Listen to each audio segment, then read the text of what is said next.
So the main story is between Shukdev Maharaj and King Parikshit. King Parikshit is the grandson of Arjuna. So we'll do a little bit of backstory. And so the Bhagavatam is beautifully connected into the Mahabharata. And they are intertwined, and some of the stories are repeated also.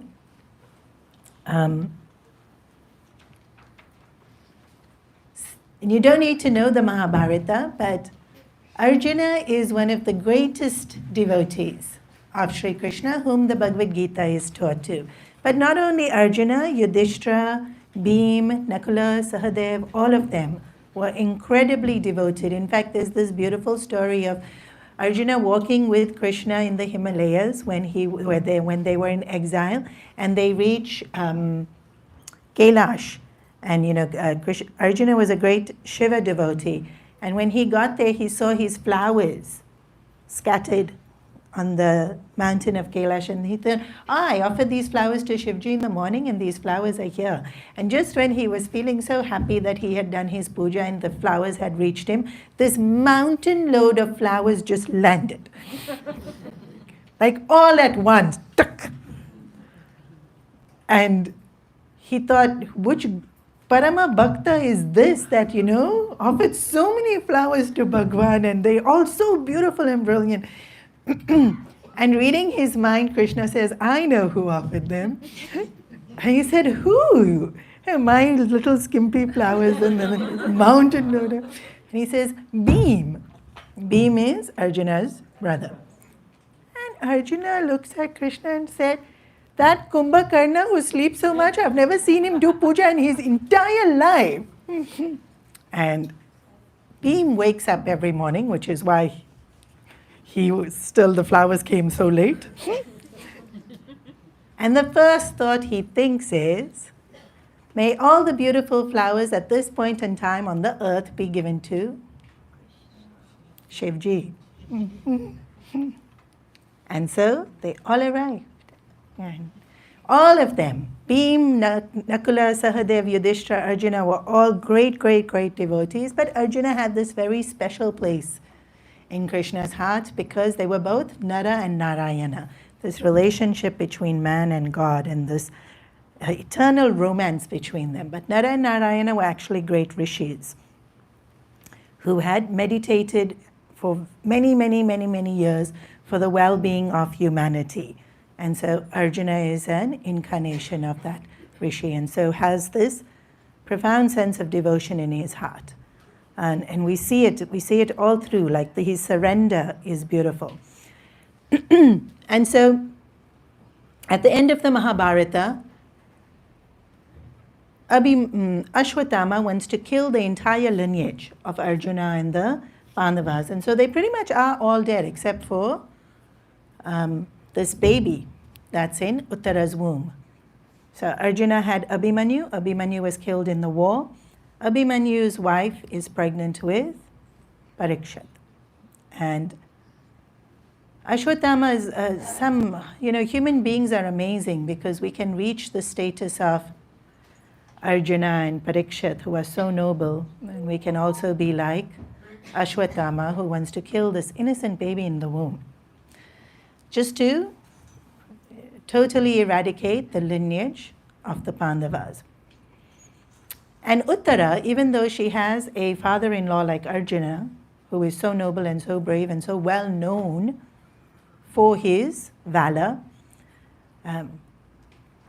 she doesn't run to him. Of course, Abhimanyu's not there, so she doesn't run to her husband. She runs straight to Krishna. And she says, because Abhimanyu grew up with Krishna. If anything, Krishna would have saved Abhimanyu. But that was not his destiny. And so she says, I didn't ask you to save my husband, but I'm asking you to save my child. Not because I want my child saved, because he belongs in a lineage of devotees to you. And your devotees have been promised never to perish. And I don't want your promise to become untrue. Now you might think this is a trick, that she just wants her kid saved. But they never asked. They never asked for Abhimanyu to be saved. And when Abhimanyu was killed in the battle, both Subhadra and Uttara never once asked Krishna, why didn't you save him? So there was this complete surrender to Krishna. And it was really devotion, that your devotee has been promised by you. And so let this lineage live. Let the lineage of these people who love you so much live. And Krishna, knowing everything, knows that Parikshit plays this important part in giving us this Bhagavatam, but even without thinking. And so you see this love that Krishna has for Arjuna and the entire lineage and bhaktas all together. And so, it's never that just because something happens in our lives doesn't mean he doesn't love us.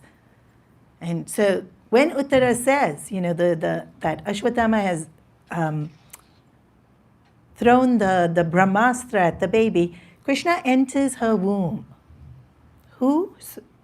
Uttara's womb. Krishna didn't enter Devaki's womb. Ram never entered Kaushalya's womb. Bhagwan doesn't enter womb because he is birthless. And so he never needs to go into a womb. But he goes into Uttara's womb to protect this baby who will become Parikshit. And, just for a few moments, I'm going to lapse into Balvihar style because when I tell this story to the kids, it's just too cute. Imagine Parikshit is just hanging out in his mother's womb, and it's dark and it's damp and it's smelly and it's squishy, and then and it's all those things because it's written in our scriptures that the baby doesn't like being in the womb, and so like, when am I going to get out, kind of thingy. And then suddenly there's this big beautiful blue light in the womb, and he feels immense joy, and he feels immense expanse, and he feels free and light. And then the light's gone again. Because Krishna entered the womb, protected him, and then, of course, left. There's two versions of this story as well, but we're sticking to this version only. And so when he comes out of Uttara's womb, he keeps thinking, what was that light? Where's that light? And then he hears about Krishna protecting him in the womb. And he hears about all these stories about Arjuna and Krishna and Ashwatthama, his father, Abhimanyu, and Krishna, because Krishna basically brought up Abhimanyu. Right? Abhimanyu lived in the palace with Krishna. And so his whole life he keeps looking to relive what he had experienced. And what he had experienced was Krishna. Yeah. And he's a very, very noble king. And everything of his ancestors, everything that Uttara said, he has to live to keep the lineage of devotees alive is so true. Because if you see Kunti's request for Krishna was, let there be sorrow in my life so that I can keep remembering you. Nobody else in all of time has ever asked that. I never want to forget you. And I will forget you if things are going well. So don't let me only have sorrow. So I just never forget you. Like from that lineage, right? He has come from that. Subhadra, of course, adored Krishna as her brother. And Uttara, who had this wish to have Krishna's name live in all its glory. And then Abhimanyu and Arjuna and all, even Bhishma Pitama, from that lineage. He's come from a lineage of great, great, great souls. And so, of course, he's a great soul. But all of us have bad days. And he had a particularly bad day where he was hunting in the forest and he was very hungry and he was very thirsty and he got hangry. And there was a rishi meditating, and when the rishi was meditating, he said, please, if you have any water. But the rishi was meditating and didn't hear him. It wasn't that the rishi ignored him, but he felt, you're just pretending to meditate and you're not giving me water, and here I am so thirsty. And so, he takes the skin of the snake and he puts it around the rishi's neck, which is a huge insult because it's dead already. And so the rishi wouldn't have cared. But the rishi's son came with the rishi's son's friends, and the friends all started laughing, ha ha ha. Your dad thinks he's Shiva, but the snake is dead, ha ha ha. All your kids being kids. And of course, anybody laughs at our parents, we get so angry, and only natural. And so the son curses, whoever did this, they will be bitten by a snake and die. And in that commotion, the rishi wakes up from his meditation and he hears the curse, and then he uses his yogic power to see who had cursed him, and it was King Parikshit. And he says, son, what have you done? He's such a noble lineage. He was such a great king. Why do you act out of anger? Haven't you learned anything from me? This is every parent, right? Of course, our parents are thinking the same thing about us. Why do we act out of anger? No good decisions are made out of anger. And so the rishi amends the curse and says, the snake will bite you in 7 days. And so at least let him prepare. He's a king, he has the kingdom to hand over. Let him give him time to do whatever he needs to do before he goes. And so the messenger reaches the court and tells King Parikshit that you have been cursed, and the snake will bite you in 7 days. And there's no crying and there's no sobbing and why me and I did everything right, one small mistake, and isn't this too drastic a punishment and karma is so unfair. None of that. None of that whatsoever. In fact, when he hears of the curse, he says, this is a befitting consequence for the action that I had done, which was very careless and ignoble. Please thank the rishi for giving me these 7 days. And this, you already see the beauty of his character, in his willingness to accept consequences of actions. And in his case, he knows the action. Yeah, but sometimes we know the action and we're still not willing to accept the consequence. And then, of course, our excuse is, I don't know what I did to deserve this. But nothing happens just randomly, and so something must have happened, and what it doesn't matter, it's happened. And so that grace with accepting that it has happened, and then doing the best in that moment. This is not just accepting, because we can accept and then be very like, but it's just this. King Parikshit, okay, I have 7 days. First things first, gave the whole kingdom to his son, who was already very capable. That took like an hour. Rishi gave him 7 days, like you finish all your work in 1 hour. Call son, give kingdom, done. Any questions? Answered questions. And then he left. He left the palace, not packed bag, not say goodbye to everything, not touched all his belongings, almost. None of that. He just walked out of the palace. And his whole life he had been wanting to find Krishna. And so in his heart he thought, now Krishna, now at least show me who you are, please. Now at least, I only have 7 days left. And his guru in the palace told him to go sit on the banks of Gangaji. And so that's where he went. And gossip serves many purposes. And sometimes it's very beneficial because all of a sudden everybody knew that the king had been cursed and he's gone to sit on the river Ganga. And so many saints and sages came to do satsang with him on the banks of river Ganga because he's preparing to die. And as they were sitting there and he was asking questions on, tell me more about Krishna. And then so many people, they actually remembered Krishna. And so they were telling what they remembered and they telling what they heard from him and knowledge that had been passed down. And as this is all going on, Shukdev Maharaj arrives. Shukdev Maharaj, who has not been seen by most people, who doesn't sit in one spot. He arrives and he sits down in front of King Parikshit and says, the next 7 days, I will narrate the Bhagavatam. And you will be freed from all sin and all sorrow. And Shukdev Maharaj tells this stories, all the stories and all this gyan.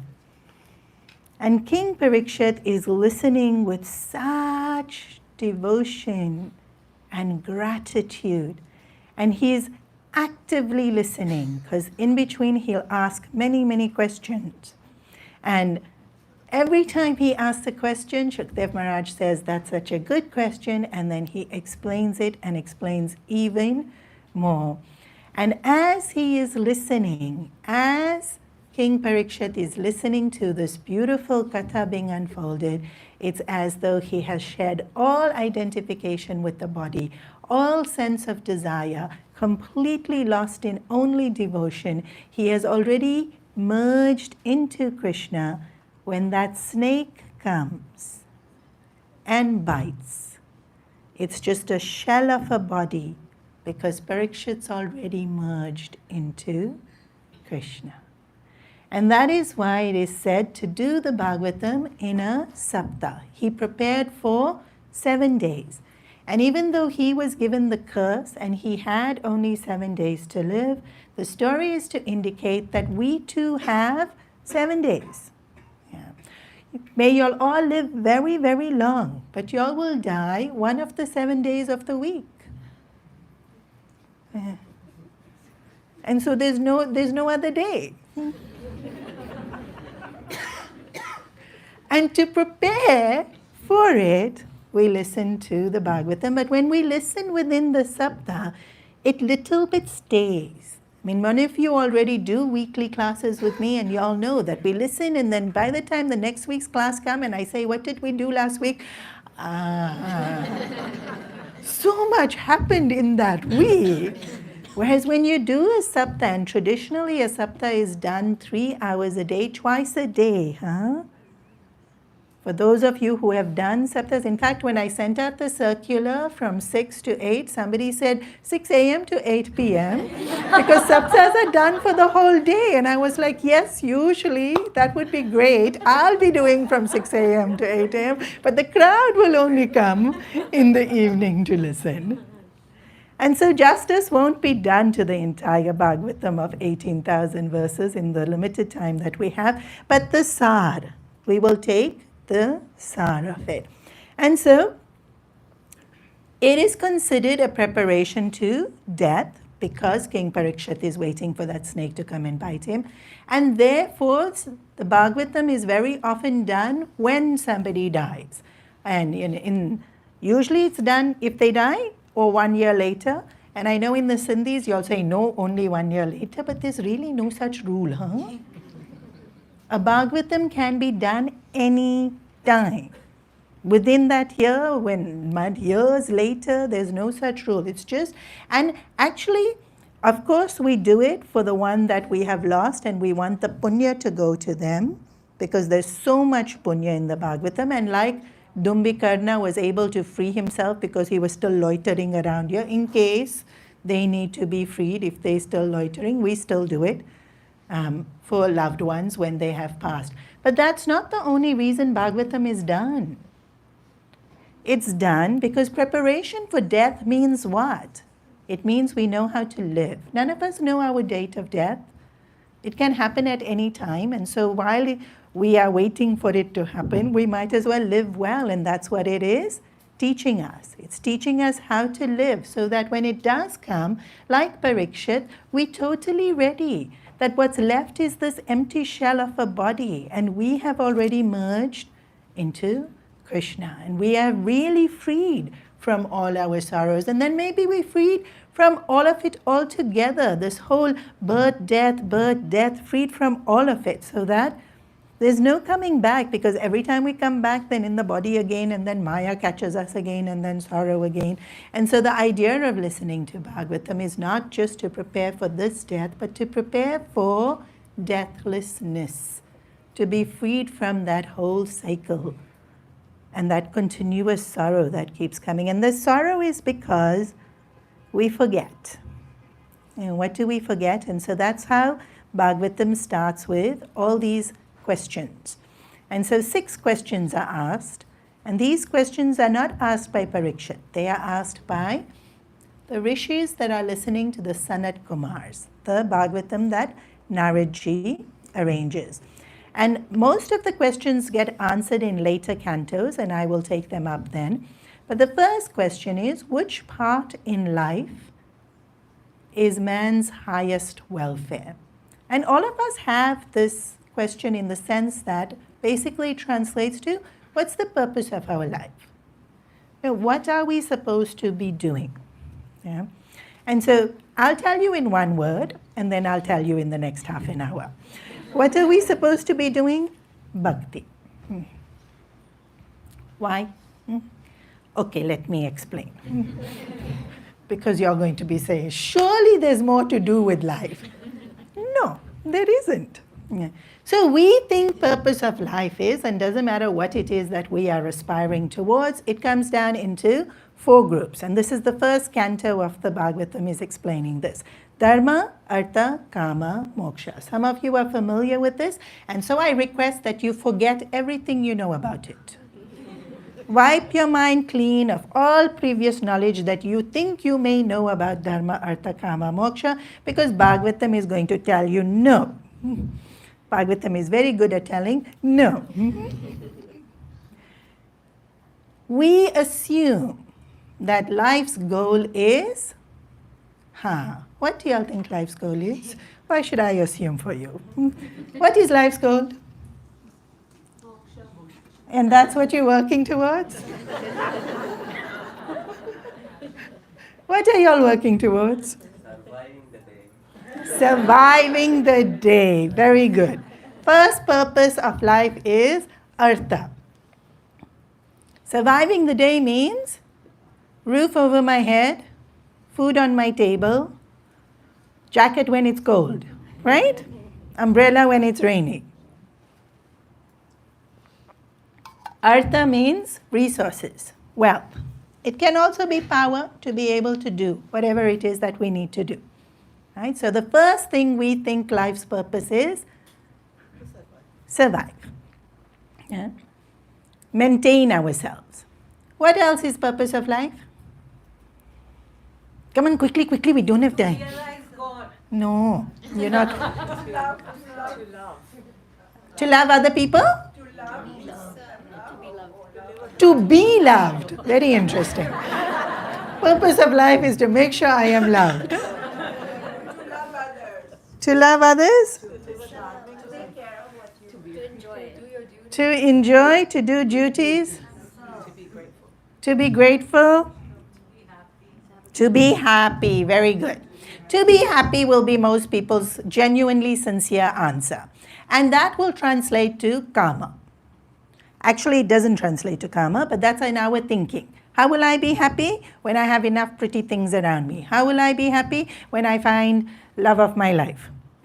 When will I be happy? When, there's just give me a reason, whatever reason, exactly. When I did healthy, when I'm look younger, whatever the reason. Yeah? So we associate happiness with karma, enjoyment, nice holiday, nice car, nice house, people being nice to me, all of that, karma. People being nice to me is karma? Yes. It's not a necessity. You live just fine if they aren't. But no, we want them to be nice to us. Okay? So, we think purpose is artha. We think purpose then is kama.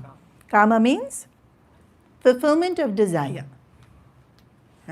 Artha means being able to provide for myself, sustain for myself.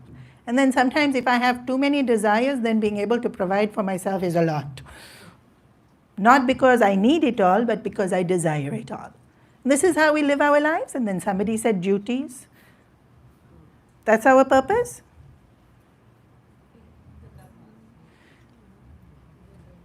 Not really.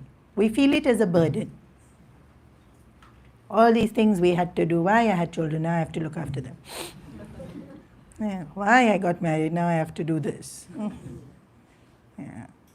And wanted that job, I wanted the job, and now when I have the job, then I'm thinking, oh.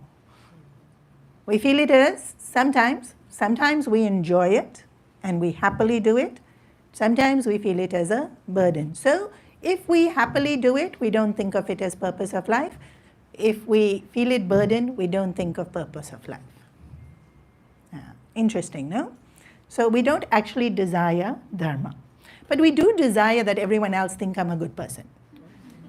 I don't want to actually be a good person. I just want everyone else to think I'm a good person. And everyone else thinking I'm a good person is reason to know that actually we desire dharma, because we want them to think it, even if we don't actually want to be it. So we give dharma importance. Yeah. Not that we want to work for it, nor do we think it's a purpose of our lives, but we do give it importance, because other people should think I'm good. Like if somebody calls me irresponsible, then, how dare you? Okay, I forgot every appointment today, but how dare you? We still want to be recognized as having virtues, values, and being responsible, which is dharma. Okay, now stop there, pause. So this is how we see purpose of life on an everyday basis when we don't really think about it. Now we pause there. Okay, there's a wonderful story that Vijay Gurudev used to narrate about this little boy who kept complaining about everything. I want more toys. Everybody else has toys. I don't have enough toys. And somebody else, their mother is nicer to me. Why are you always scolding me? You know how kids get into this mode of how. And so the nagging, whining, complaining little brat. So wise uncle came along and said, okay, I will give you $1 billion. Million is too little in today's world, no? $1 billion. And the kid thought, really? Wow, amazing, please give me. And he said, no, but I can't just give you have to give me something back in return. So the kid said, okay, what do I have to do? And he said, very easy. Just give me your right hand. You'll give? Some of you are thinking about it.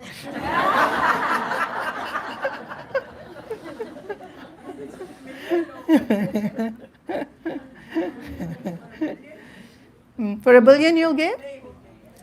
There are people who give, because there's black markets for livers and kidneys and hearts.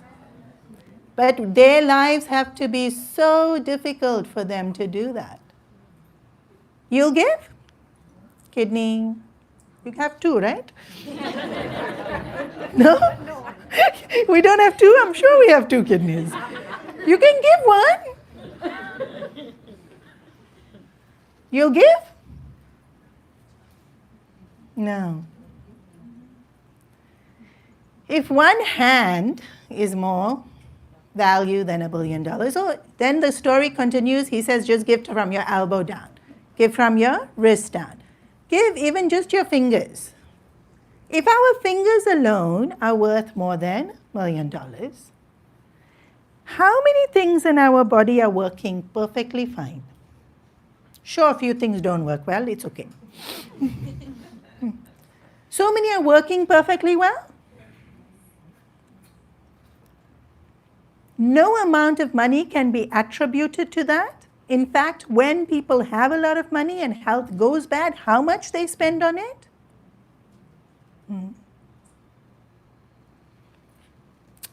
Who gave us this? This body that is so valuable?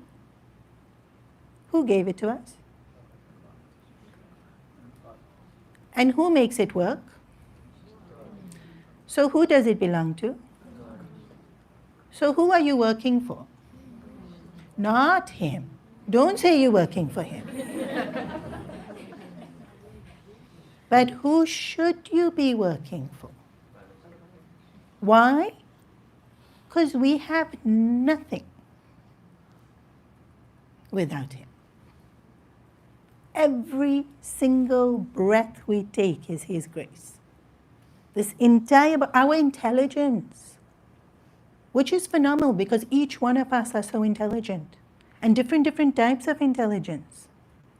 Our talents, their ability to sing, or get on Canva and create so many things. So much talent we all have. So many skills we all have. Intelligence and our ability to love. We didn't create that. It's not mine. Yeah. All of what we have is so valuable. Our intelligence is so valuable. Our health is so valuable. Our love is so valuable, and none of it we created, none of it we can take claim to. So like that, it can be gone. Whatever we have that is we think is me, like that, gone. One crash, 200 and how many people? Gone. One lonely guy walking around because his karmas haven't finished yet. Yeah. If everything is his, came from him, then it should be working for him. Because it's not mine, it's his. This is dharma. What should we be doing? Dharma. Why? Because everything's his. Nothing's mine. And why does he want us to do dharma? Because dharma will give us moksha. And he's waiting for us to all come back to him. He's wondering why you're sitting here suffering so much. He's like, but just come back, no? Come back home. It's like parents who want their kids, just come back home, everything will be fine. But no, the kid is stubborn and wants to stay somewhere.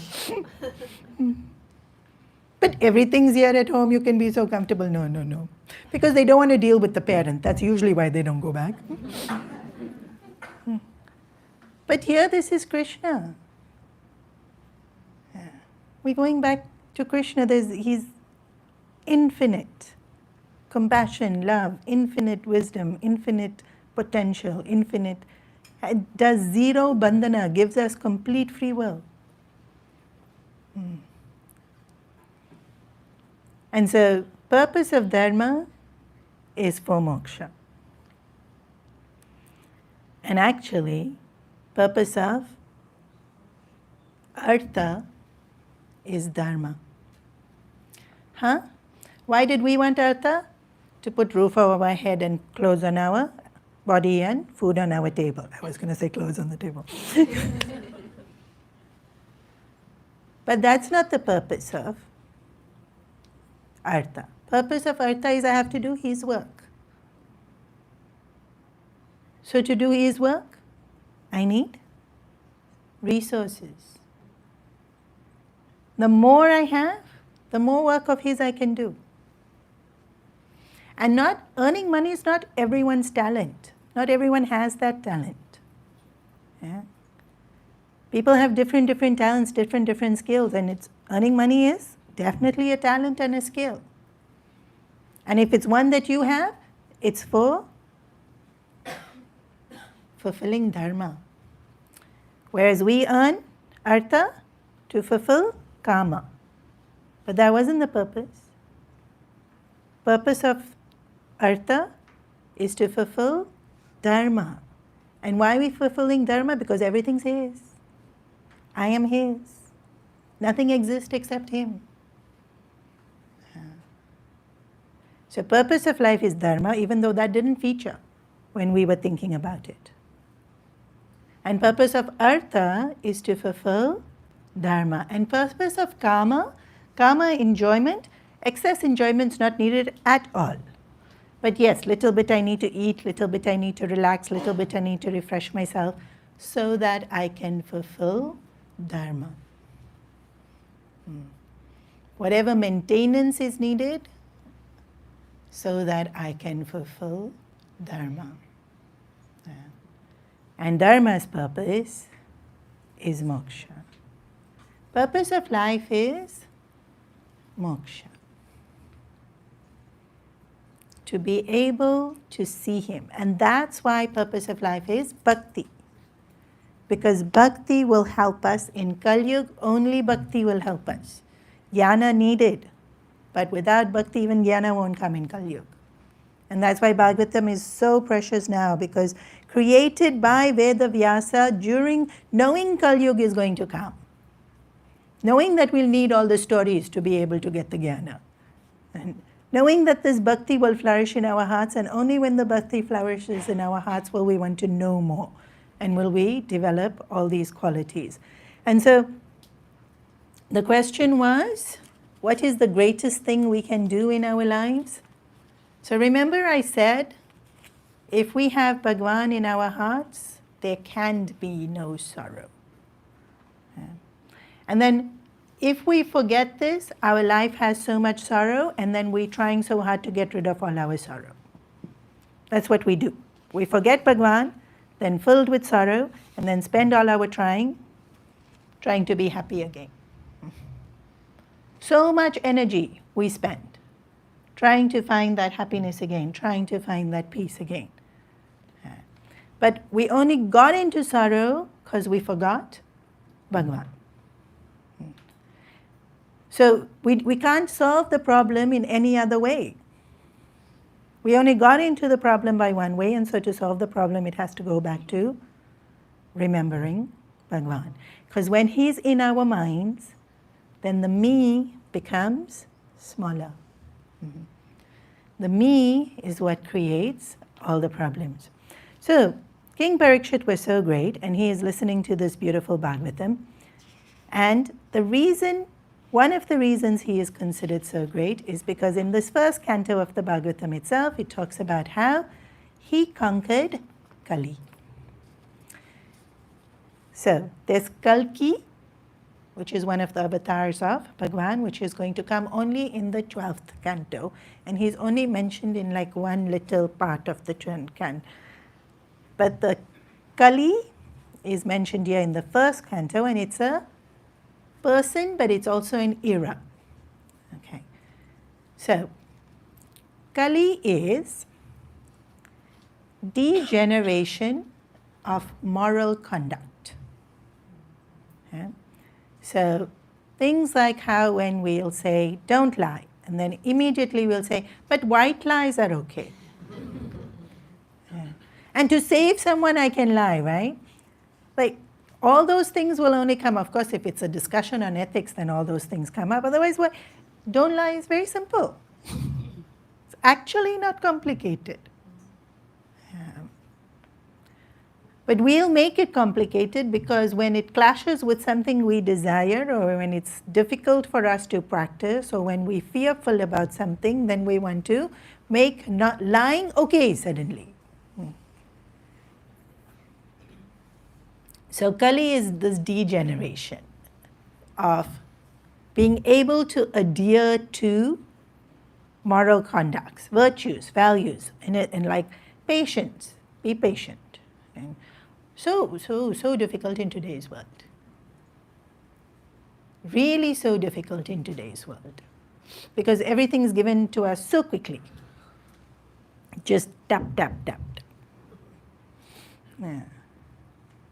You don't even have to go to the shop to buy things you want anymore. Tap, tap, tap, tap. It comes to your door. Nicely packaged. Then you can do video of opening the box.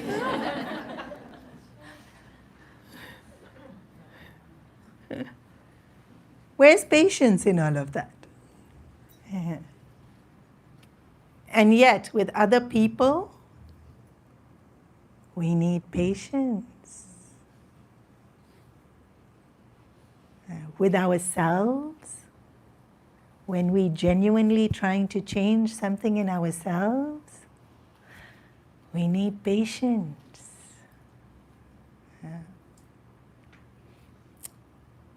So when these qualities degenerate, that's Kali. So the cow represents Mother Earth. Because Mother, Earth is Mother, but also the ability to give. Right? The cow is, even Krishna later on in the 10th chapter, he was with the cows because of the cow's ability to continuously give. So Mother Earth takes the form of a cow. And Dharma takes the form of a bull, which is Nandi, that Lord Shiva is riding on. Yeah. And this bull of Dharma is talking to Mother Earth as a cow.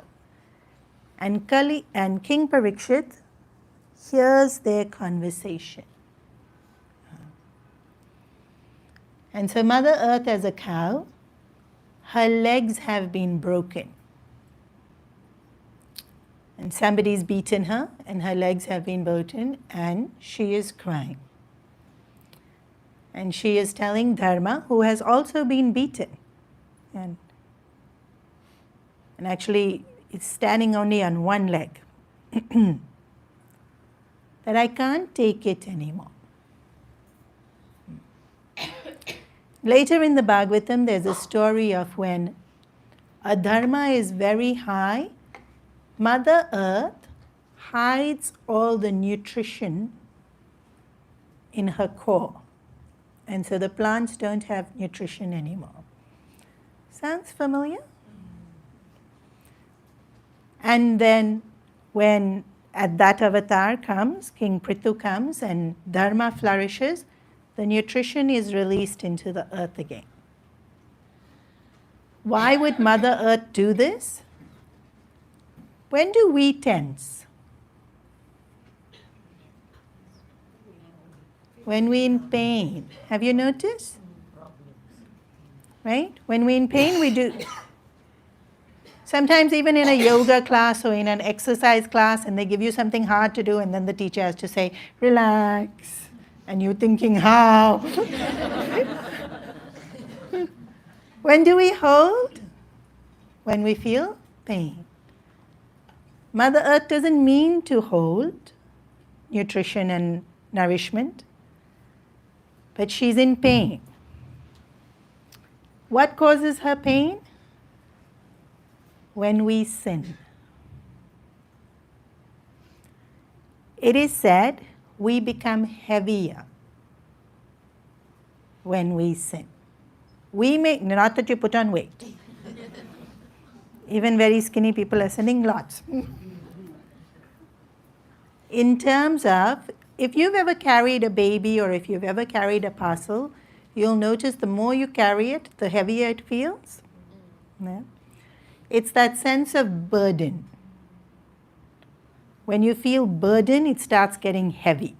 But just carrying something doesn't make it heavy. So in fact, a mother will carry for so long and not feel anything. Yeah, because she doesn't feel burden. But you give me, I'll feel, oh, very heavy now. You please take your child.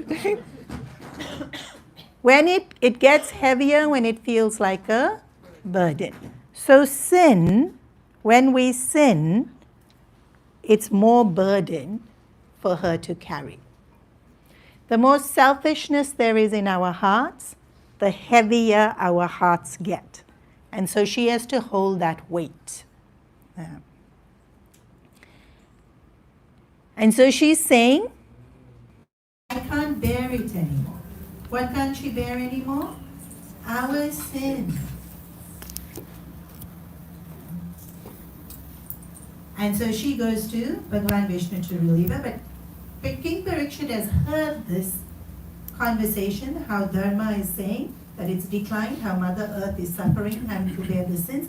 And as he walks, he sees this man wearing a crown, beating a cow. So he recognizes straight away, this is Kali.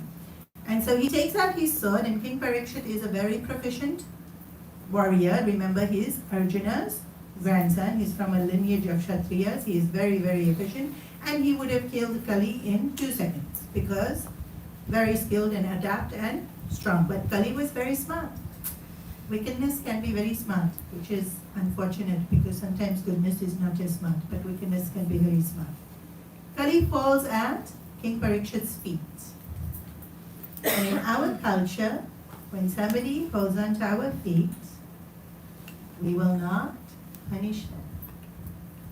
We have to forgive. We have to protect. It's our culture. That's why we hold on to Bhagwan's feet. Because if we hold on to Bhagwan's feet, he has to protect. He has to forgive.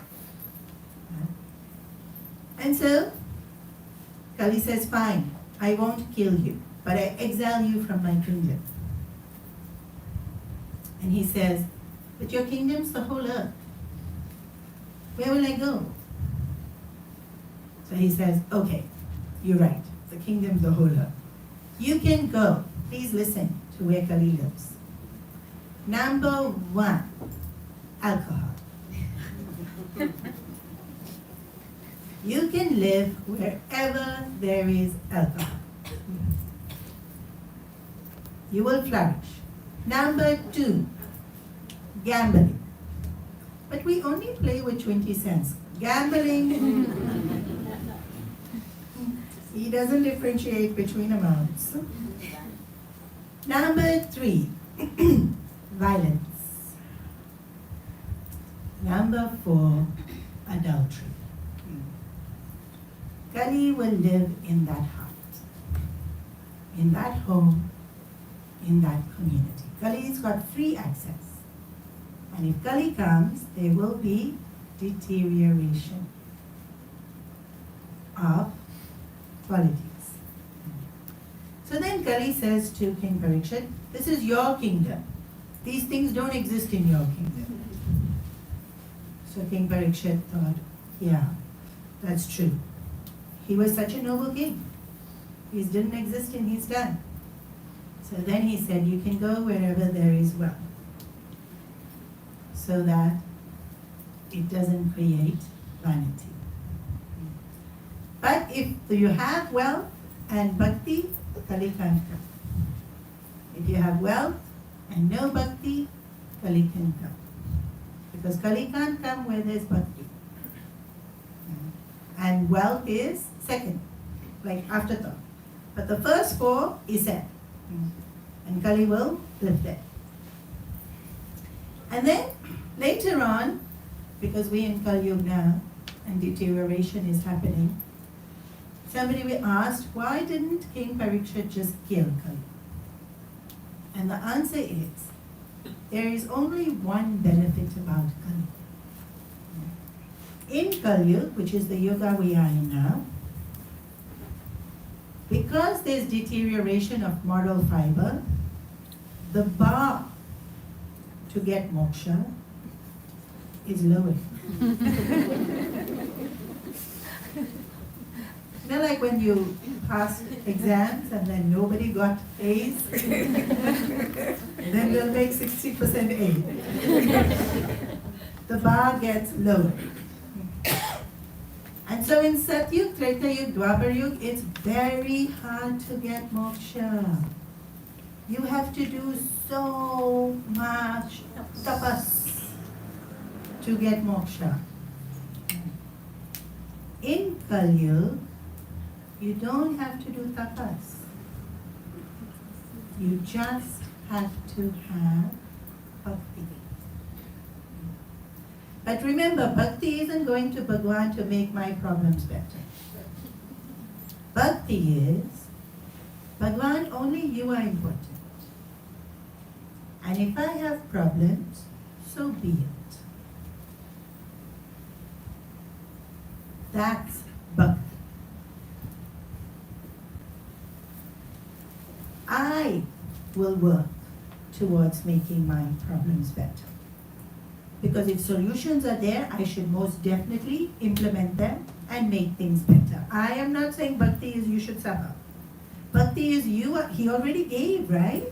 He gave you body. He gave you strength. He gave you intelligence. He gave you resources. He already gave you so much. You solve your problems. Bhakti is not you solve my problems. Bhakti is, you are there, that is enough. In fact, it's far more than enough. If you are there, everything is there. I remember I traveled once with Pujya Guruji to America. I was with him for about 2 months in America. It was such a good choice that I made to go.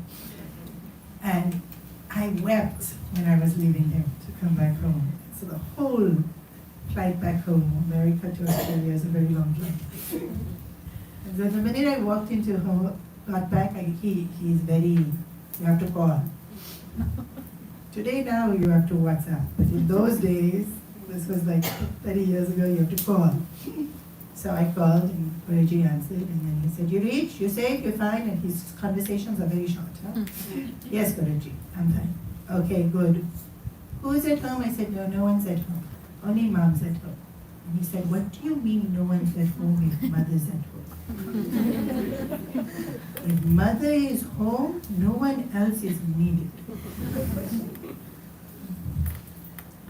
If you are there, everything is there. Guruji really imbibes that through the whole Bhagavatam. But it's also very true. We don't need many people in the house, just one person who's full of love. Everything's there. If love is there, everything is there. If love is not there, house can be full. Nothing's there. Then you're saying, yeah, my house is like that. There's no love. Everybody's fighting with everybody. You are there, right? Why are you not loving? Because they are useless. There is no point in loving them. Don't love them. Love. Why are you not loving him? If love is there, everything is there. So, Kali survived and he is thriving in today's world, but solution is also given in the form of the Bhagavatam. But King Parikshit is sitting on the banks of the river listening to Shukdev Maharaj. And Shukdev Maharaj is now going to answer all these questions that have been asked. And the one question that Parikshit has been asking his whole life is, tell me more about Krishna. And so Shukdev Maharaj makes him wait. Because the Bhagavatam is 12 cantos and Krishna will come in with 10. And so very often when I have heard Bhagavad Saptas, they fast forward all the others and they go straight to Krishna Leelas. Yeah. But the Bhagavatam is so rich and so beautiful. And even though we have limited time, I will try and do as much justice as he allows me to do because he's in charge. And so we invoke Shukdev Maharaj and offer our salutations to his feet. Narad Munichi, Veda Vyasa, and all the other great teachers of the Bhagavatam. We offer our salutations to Puja Gurudev, Swami Chinmaya, who inspires me with every word I speak. And our salutations to Bhagwan Shri Krishna for appearing as this Bhagavatam, so we may revel in him.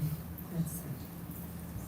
Sarve bhavantu sukhina, sarve santu niramaya, sarve bhadrani pashyantu, ma kasyit dukhabhave, asato ma sargamaya, tamaso ma jyotirgamaya, mrityorma